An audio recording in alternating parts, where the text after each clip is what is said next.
Hi,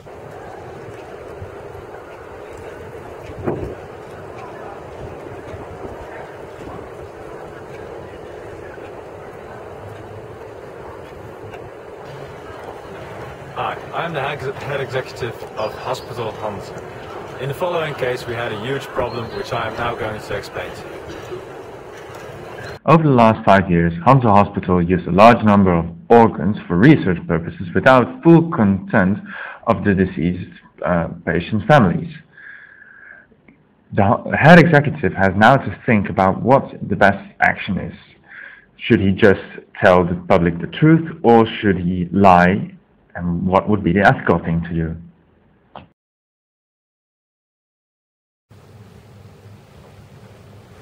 Make your first decision.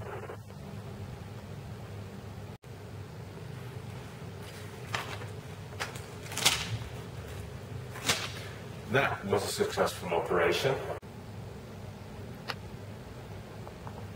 Nurse, I got myself some organs. Oh, it's so nice. It really is. Yeah.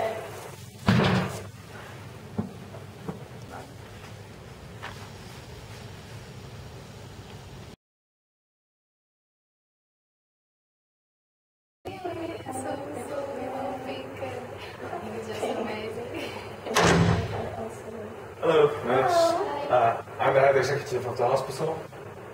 Nice to meet you. Nice to meet you too. I've heard a situation about some organs that weren't registered as even being operated. Have you heard something about that? Some recent organs that came in? No? No? Because this could be a huge problem. I don't know what to do. They just took the organs without asking permission to the parents or relatives. And now the hospital has a huge problem. I mean, what would be the ethical thing to do? Should I just tell everybody the truth, and that would give the hospital such a terrible name? I can't do that. Or should I just lie and, well, I can't do that either, right? Yes. What would be the ethical thing to do? The first and most profound division is between cognitivism and non-cognitivism. Cognitivism is the belief that there are objective moral truths which can be known. Non-cognitivism is the belief that ethical behavior is subjective. Ethical theories, which argue that it is possible to know if a behavior is ethical, right or wrong, can be also divided into two groups. Consequentialistic theories are about the results of an action. Non-consequentialistic theories judge the actions regardless what the consequences are. You know what I would do? Utilitarianism states that an action is right if it causes more good than bad. The advantages are, in theory, consequences are taken into account. Harm in society is minimized.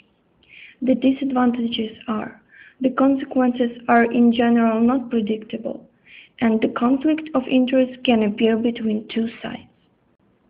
According to this theory, the Hansa Hospital should say, No, all the acquisitions are wrong. Our hospital never used those organs. This is complete rubbish, and we never did this. You know, I would do this. The deontological theory judges actions regardless of their consequences. The German philosopher Immanuel Kant formulated the categorical imperative, which says that you shouldn't do anything unless you would want it to become a universal law. The main advantage is that people evaluate their behaviors.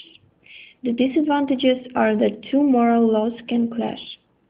The consequences of an action are not taken into account, and in general there is no agreement about what is morally right.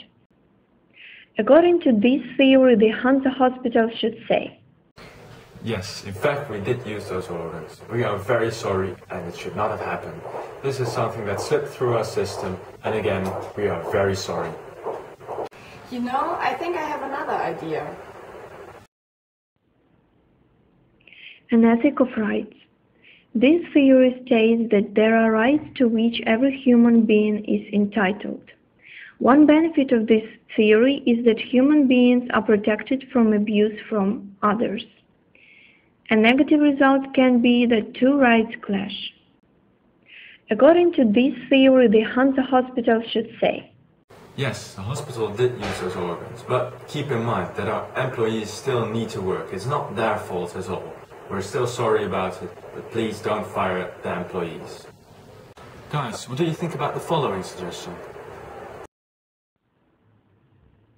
Cultural relativism says that there are no moral absolutes and moral behavior is subjective.